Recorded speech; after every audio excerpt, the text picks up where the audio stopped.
সম্মানিত সুধী মণ্ডলী, ছাত্র শিবিরের ভাইয়েরা আছেন, আজকে সাংবাদিক বৃন্দ আছেন।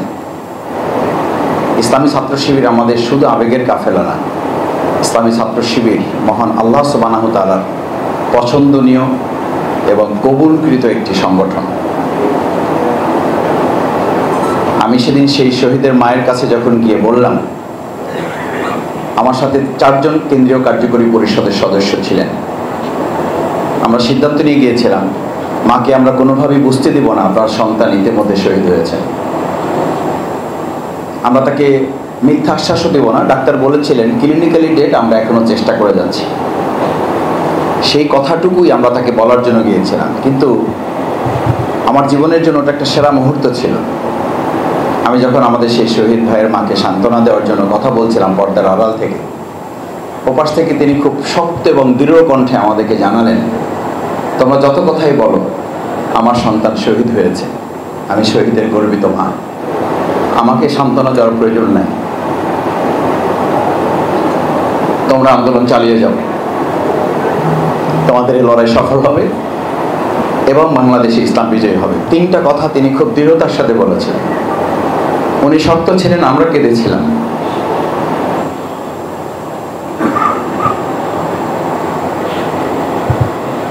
অথচ আমাদের কথা ছিল মা কাঁদবে, আমরা শক্ত থাকবো। আমি ইসলামী ছাত্র শিবিরের সেই সময়ের কেন্দ্রীয় সভাপতি, এটা বলতে আমি স্বাচ্ছন্দ্য বোধ করি না। আমি বোধ করি ইসলামী ছাত্র শিবিরের সেই সময় আমার সাথে আমার 7টি কফিন আমি আমার কাঁধে বহন করার সুযোগ পেয়েছি। 8টি কফিনের জন্য আমরা প্রস্তুতি নিয়েছিলাম। আমান ভাই, আমাদের একজন ভাই এখনো বেঁচে আছে, বাংলাদেশ জামাত ইসলামীর তৎকালীন আমির, এবং তিনি তখনও মন্ত্রী। শহীদ মাওলানা মতিউর রহমান নিজামী ভাইকে আমি ফোন করে বললাম, আমাদের 8টি শহীদের কফিনের জানাজা হবে, আপনাকে থাকতে হবে। বলে তুমি কি করে নিশ্চিত হলে? আমি বললাম ডাক্তারদের সাথে কথা হয়েছে, ইতিমধ্যে 7 জন নিশ্চিত হয়েছে, আর একজন অবস্থা ভালো না, এবং ডাক্তাররা আমাদেরকে পরামর্শ দিয়েছেন এটারও প্রস্তুতি গ্রহণ করার জন্য। আমান ভাইকে আমরা দেখে এসেছি, হসপিটালে দেখা শেষ করে আমরা ফিরে আসলাম। ফিরে আসার পর আমরা যখন কফিন সব প্রস্তুত করে, আপনারা মাওলানা দেলোয়ার হোসেন সাইদি রাহিমাহুল্লাহ সেদিন বক্তব্য দিয়েছেন মগবাজার আমাদের কেন্দ্রীয় পেজের সামনে, সেই বক্তব্য এখনো ভিডিওতে পাওয়া যায়।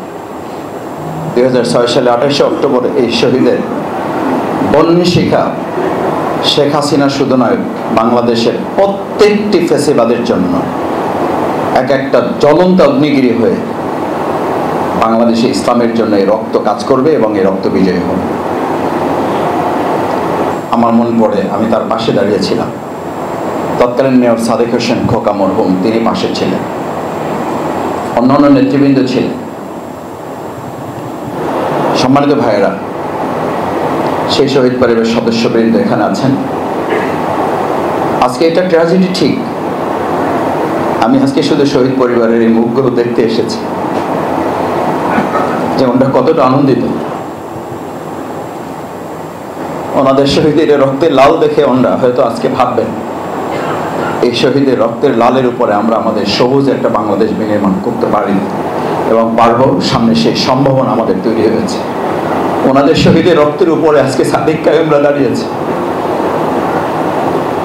ওনাদের শহীদের রক্তের উপরে রাকসু দাঁড়িয়েছে, ওনাদের শহীদের রক্তের উপরে চাকসু দাঁড়িয়েছে, ওনাদের শহীদের রক্তের উপরে চাকসু, যেখানে শিবির নাম মানে হচ্ছে মৃত্যুর আতঙ্ক।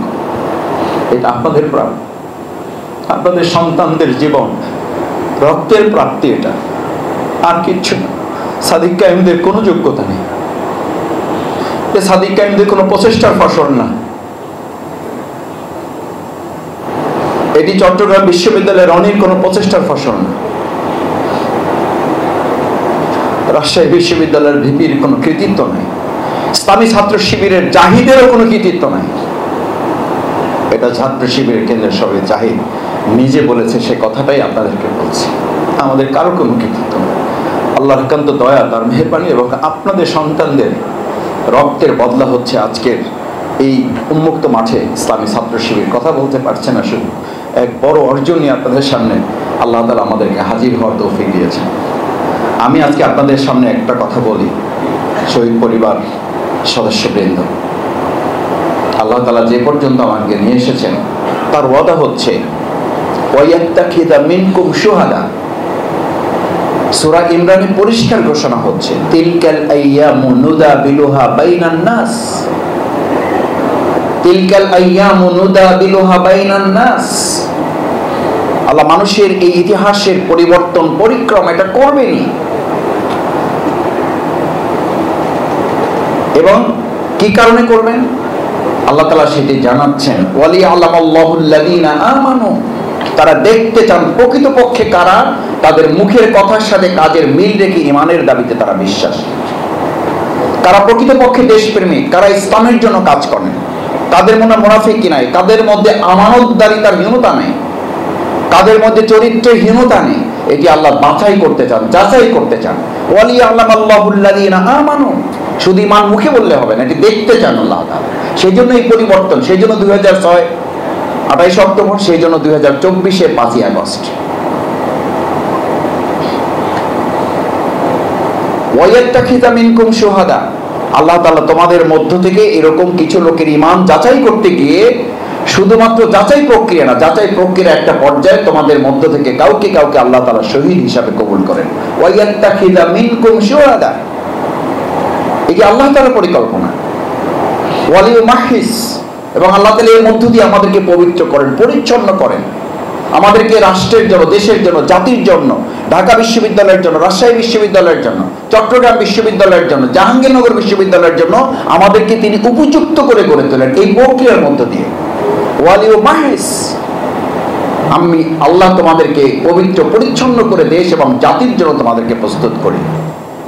শুধু তাই না, আমি যে কথাটি বলার জন্য আয়াতের প্রসঙ্গ টেনেছি, শহীদ পরিবারের সদস্যবৃন্দ, আল্লাহ তাআলা শেষ বক্তব্য হচ্ছে ওয়ায়ামহাকাল কাফিরিন।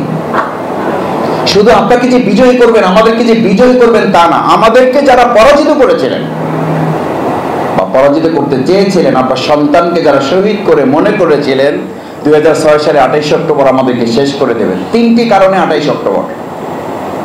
ফার্স্ট, 2001 থেকে 2006 পর্যন্ত একটা সুন্দর রাষ্ট্র বিনির্মাণে যে 2 জন মন্ত্রী সবচেয়ে বেশি দুর্নীতি মুক্ত থেকে রাষ্ট্র বিনির্মাণে সহযোগিতা করেছিলেন, আওয়ামী লীগ, শেখ হাসিনা এবং পার্শ্ববর্তী একটা রাষ্ট্র সিদ্ধান্ত নিয়েছিল এই ধারাবাহিকতা যদি অব্যাহত থাকে বাংলাদেশে আর কোনো দুর্নীতিবাজ সরকার প্রতিষ্ঠিত হতে পারবে না। তাই এই দুর্নীতি মুক্ত মন্ত্রীদেরকে যে কোনো মূল্যে হত্যা করতে হবে।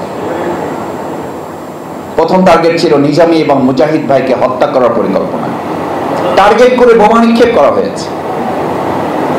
নিজামী ভাইকে বলা হয়েছিল আপনি একটু বসে যান। এখন আমরা স্টেজের অল্প কাছে ছিলাম, মতিউর রহমান মল্লিক ভাই আমাদেরকে পরে বলেছিলেন, আমি নিজামী ভাইকে হাত ধরে টেনে বসাবার চেষ্টা করেছিলাম যে বোমা নিক্ষেপ হচ্ছে, আপনি একটু বসুন। আমির জামাত ব্যর্থহীন কণ্ঠে বলেছিলেন, জামাত ইসলামী নিয়ে অনেক কথা বলা যায়, বলছেন অনেকে।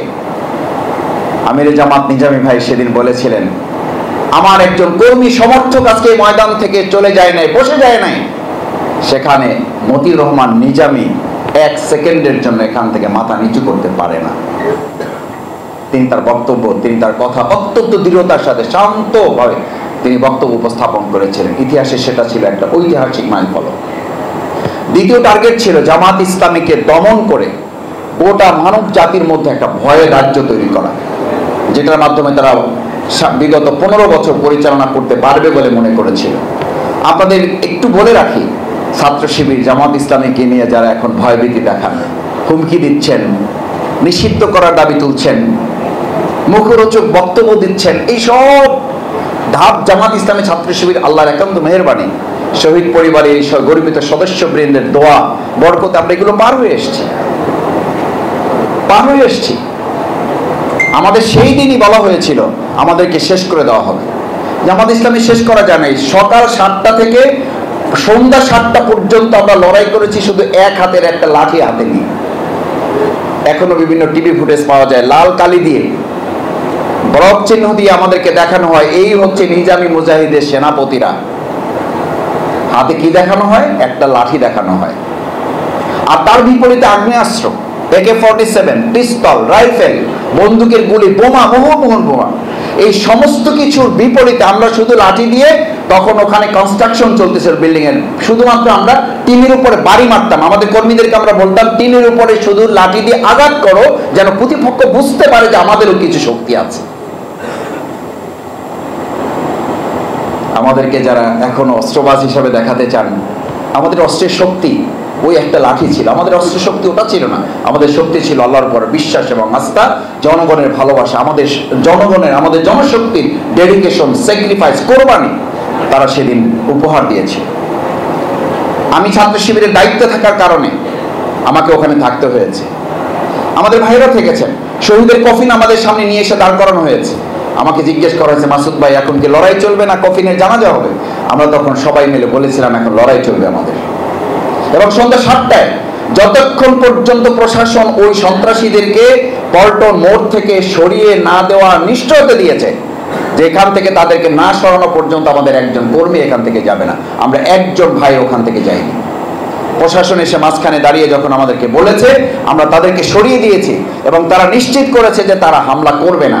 তারপর আমাদের ভাইয়েরা অফিসে গিয়েছে। একটা কথা বলি এবং শেষের দিকে যেতে চাই, অফিসে যখন ঢুকেছি ছাত্র শিবিরকে কেউ কেউ এক্সট্রিমিস্ট মনে করেন, প্রতিক্রিয়াশীল মনে করেন, কেউ কেউ রক্ষাটা বলে আত্মতৃপ্তি ঢেকুর গিলতে চান।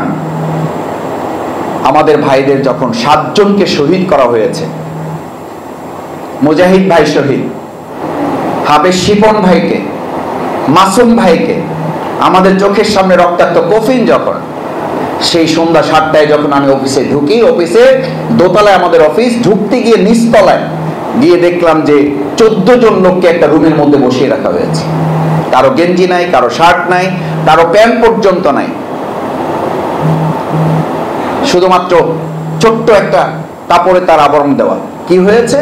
ঢোকার সাথে সাথে বলল, মাসুদ ভাই এদেরকে পল্টন মোড়, এরা প্রত্যেকে হামলাকারী, এদেরকে ওখান থেকে ধরে নিয়ে আসা হয়েছে, শুধু আপনার নির্দেশনার অপেক্ষায় আছে এদের ব্যাপারে কি সিদ্ধান্ত দেওয়া হবে। আমার সাথে তখন 3 জন পরিষদের মেম্বার ছিলেন। এটা ইতিহাসের এক কঠিন বাস্তবতা। বাংলাদেশ ইসলামী ছাত্র শিবির কতটা মানবতা পরায়ণ, কতটা মানবতাবাদী। মুহাম্মদ রাসূলুল্লাহ সাল্লাল্লাহু আলাইহি ওয়াসাল্লাম যুদ্ধের ময়দানের যে থিওরি, যে পলিসি মেনটেন করতেন, আমরা ওই 3 জনকে দাঁড়িয়ে আমি পরিষদের ভাইদের কাছে জিজ্ঞেস করলাম, জানতে চাইলাম, what can I do and have to do. আমাকে আপনারা সহযোগিতা করেন।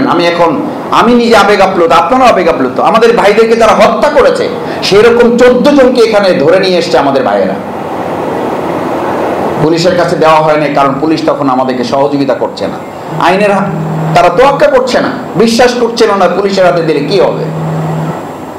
আমাদের 3 জন ভাই পরামর্শ দিল, ভাই যদি তাদের ব্যাপারে কোনো সিদ্ধান্ত হতো সেটা যুদ্ধের ময়দানে, সেটা মাঠেই করতে হতো। এখন রুমের মধ্যে ঠান্ডা মাথায় তাদের ব্যাপারে কোনো সিদ্ধান্ত কার্যকর হতে পারে না। আমি তখন বললাম, আপনাদের এই পরামর্শকে ধারণ করেই আমি ভাইদেরকে বললাম তাদের জন্য শার্ট কিনে নিয়ে আসা হোক, তাদের জন্য গেঞ্জি নিয়ে আসা হোক, তাদের জন্য জুতা কিনে নিয়ে আসা হোক। জুতা নিয়ে আসা হলো, গেঞ্জি নিয়ে আসা হলো, প্যান্ট নিয়ে আসা হলো, কারোর জন্য পাঞ্জাবি কিনে নিয়ে আসা হলো। নিয়ে এসে যখন তাদেরকে এগুলো সব গুজগাছ করে দিয়ে আমরা তাদেরকে ছেড়ে দিচ্ছি, ওই অবস্থায় ওখানেই 14 জনের মধ্যে 4 জন ভাই বললেন যে, ভাই আমাদের ভুলভ্রান্তি হয়েছে, হয় নাই, এই নিয়ে আলোচনা করতে চাই না। আপনাদের এই ব্যবহারে মুগ্ধ হয়ে আমরা আজকে থেকে ইসলামের সাথে কাজ করার জন্য প্রতিশ্রুতি দিচ্ছি। বাকি 11 জনের মধ্যে 3 জন সাথী হয়েছিল, বাকি 11 জনের মধ্যে 3 জন সাথী হয়েছিল, 8 জনের মধ্যে 2 জন, আমি পরবর্তী পল্টন থানায় যখন 2 জন রোপণ হয়েছিল। This is Islam, this is ইসলামী ছাত্র শিবির, দিস ইজ বাংলাদেশ জামাত ইসলামী। সম্মানিত সুধী মণ্ডলী, শহীদ পরিবারের সদস্যবৃন্দ, আমি আপনাদের কাছে অনুরোধ করতে চাই, আসুন আজকে বাংলাদেশের এই প্রেক্ষাপট 2024-এ এসে আমরা 2006-এও দেখেছি জামাত ইসলামীকে টার্গেট করা। তখন কিন্তু আরেকটা সমাবেশও চলছিল পল্টনে, নয়া পল্টনে কিন্তু তখন ভিআইপি অফিসের প্রোগ্রাম চলমান এবং 4 দলের জোটের কর্মসূচি সিদ্ধান্ত ছিল আমরা এখানে প্রোগ্রাম করব, তারা ওখানে প্রোগ্রাম করব।